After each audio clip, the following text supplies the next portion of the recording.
My ex said I wasn't invited to coffee with her old flame. I got the ring deposit back while she was gone, packed my things, and when she came home, I told her, we're done. MYX. Well, she wasn't my ex yet. Had this way of speaking like she was reading off a script she'd rehearsed in the mirror. Every sentence crisp, arrogant, and dipped in that strange confidence of someone who genuinely believes they're the protagonist of everyone's life. So when she stood in the doorway that Saturday morning, sliding her sunglasses into her hair and announcing, "My ex wants to get coffee and catch up. You're not invited." It wasn't even the words that got me. It was the delivery. Sharp. Final. Like a boss telling an employee he didn't qualify for the meeting. I nodded slowly. Understood. She flashed me this tight smile, the kind that wasn't a smile at all, the kind that said I won this round. Then she grabbed her purse and left. The silence after the door shut felt heavier than it should have. And not because I was jealous. No, that wasn't it. I trusted her more than she deserved. Or maybe I just wanted to trust her. We'd been together 3 years. Lived together for one. Talked about marriage often enough that my ring deposit was sitting clear as day in my bank statements. But something inside me, small and sharp, twisted at the idea of her meeting her ex without me even being allowed to ask why. It wasn't a mature conversation. It wasn't a boundary. It was a command. And suddenly, I realized I'd gotten used to that tone. Too used to it. I stood in the quiet apartment for a few minutes, staring at the door she'd walked out of, and I had this moment. This crystal clear flash of clarity I hadn't felt in months. I didn't trust her. Worse, I didn't feel respected by her. So I sat down at the kitchen island, opened my laptop, and pulled up the jeweler's website. There it was. The ring. The deposit I'd put down 6 weeks earlier. My fingers hovered for only a second before I clicked Request Refund. It processed instantly. Money back within 48 hours. And that was it. Something in me clicked. I got up, pulled out a suitcase from under the bed, and started packing. Not rushed. Not dramatic. Just done. A methodical, almost peaceful sort of ending. Every folded shirt and zipped compartment felt like reclaiming a piece of myself I'd given up without noticing. By the time I finished, the sun was lowering behind the buildings. Golden streaks of light were sliding across the living room floor, catching on the suitcase by the couch. I looked around the apartment, the one we'd decorated together, the one she filled with rules and I filled with excuses, and I felt nothing but relief. When I finally heard her key in the lock, I sat on the arm of the couch, hands folded, suitcase beside me like a quiet witness. She walked in, still holding her iced latte, humming like she had the perfect little morning. "Hey," she chirped, kicking her shoes off. "Coffee was good. He's still friends with Jenna. Remember her? Anyway, why are you?" She froze. Her eyes dropped to the suitcase. Her smile evaporated. She stared at the suitcase like it had appeared out of thin air, as if the apartment itself had betrayed her. I didn't speak. I didn't have to. The quiet said enough. Finally, she let out a nervous laugh. "Are you joking?" I shook my head. "Nope." Her iced latte trembled in her hand. "Wait, what's going on? You can't just—" "I mean, we were supposed to." "We were supposed to?" I asked evenly. "We were supposed to what exactly?" She faltered, searching for words, her voice pitching higher with each sentence. "I mean, we've been together for 3 years. We. And that makes me obligated to let you walk over boundaries?" I said. My voice was low, steady. I wasn't yelling. I didn't need to. The weight of my calm hit harder than any argument we'd ever had. Her lips parted, but no words came out. Instead, she set the latte on the counter, her fingers lingering on the cup like it was holding her courage. I had been watching, waiting for the exact moment she realized she couldn't manipulate the situation anymore. It came in the tiniest twitch of her eyes, a flicker of panic that I caught immediately. You can't just leave," she whispered finally. "I already have," I said. Not angrily, not with malice. Simply as a statement of fact. She backed toward the kitchen, almost reflexively, like if she created distance, she might regain control. "But coffee. I told you I wasn't going, that it was just them." I raised a hand slightly. "You told me I wasn't invited." I got the message. The absurdity of her tone finally struck me. She acted like I was the unreasonable one, like I'd overreacted to her blatant disregard for me.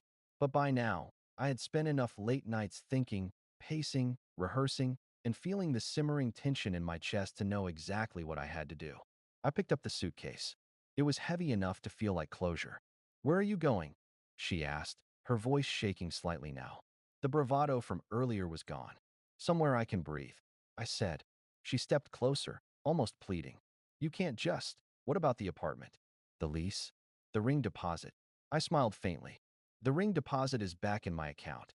The apartment will handle it. Don't worry about that." Her hands hovered near her face, half out of habit, half out of disbelief. "You're really leaving?" "I'm done staying in a place where I'm treated like a guest in my own life." She opened her mouth, then closed it. For a moment, the apartment was silent again, save for the faint hum of the refrigerator. I slid the suitcase toward the door, and she realized this wasn't negotiable. "You're okay with this?" she said finally, voice trembling. "I'm better than okay. I'm finally seeing clearly." Her expression faltered, and for the first time in months, I saw genuine fear in her eyes. Not fear of me, but fear of losing control. That evening, I called a moving service to help transport my belongings. We didn't speak during the process. She hovered near the doorway, arms crossed, waiting for the last box to leave. When it did, she just watched. I stepped into the elevator with my suitcase. "Goodbye," I said quietly, not to her, but to the entire pattern of manipulation, disregard, and entitlement that had been disguised as affection for far too long. When I reached the lobby, the cool night air hit my face, sharp and clean. I breathed in, letting it fill me. Somewhere behind me, the apartment lights flickered as she stepped back inside, and the door closed. The calm after the decision was terrifying in its clarity. The world didn't collapse. There was no dramatic confrontation, no shouting, no tears, just quiet. And that quiet, for the first time in years, felt like freedom. It wasn't victory. It wasn't joy. But it was mine.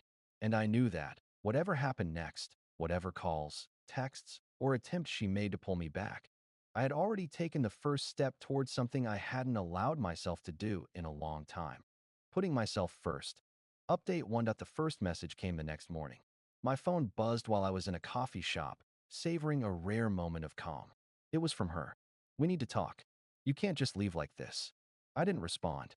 I knew better than to give her the reaction she was looking for. Later that afternoon, there was a knock at my door. I had the movers scheduled for later, but curiosity, an old habit, made me peek through the peephole. It was her, standing there with a forced smile, arms crossed, like a child trying to negotiate bedtime. "I just want to talk," she said, voice soft but firm, the kind of tone that pretends softness is power. I opened the door just enough to speak without letting her in. "I already talked. I'm done." Her face hardened. "You don't get it. I can make this messy." I didn't flinch. I had spent the previous hours cataloging every moment, every text, every financial discrepancy, everything that would protect me if she tried anything. I'd learned from the calm of that first morning that words alone were her only weapons now. She couldn't manipulate facts I had already recorded. "Messy how?" I asked evenly, voice flat. Her eyes flicked to the apartment, to the suitcase by the door. Then she spoke slowly, carefully. "You think leaving is easy. But what about the lease? The bills? The furniture we split?" I nodded. "Already handled. You don't need to worry about it. And the ring deposit is back in my account. That's already taken care of." Her jaw tightened. "You? How did you?" She trailed off, realizing I had acted faster than she anticipated. That night, the messages started flooding in. Texts, emails, even missed calls from numbers I didn't recognize. At first, I ignored them. Then I opened a couple, carefully, under the guidance of a lawyer friend I called after she first came to the door. She had started creating a paper trail designed to make it look like I was the unreasonable one, framing me as the controlling partner who refused to communicate. She'd even emailed a few mutual friends, trying to sow doubt. I spent the next 2 days organizing everything: screenshots, timestamps, receipts, call logs. I made a timeline of our final weeks together. Every instance where she had manipulated a situation, used my finances without permission, or attempted to control me was cataloged. By the time the movers came to collect my remaining items, I felt calm, not victorious, not elated, just steady. I had a plan. I had documentation.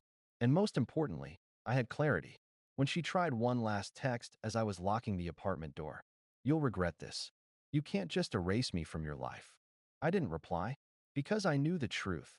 The only thing I needed to worry about now was myself. Final update that by the time the last box was loaded into the moving van, the apartment felt empty.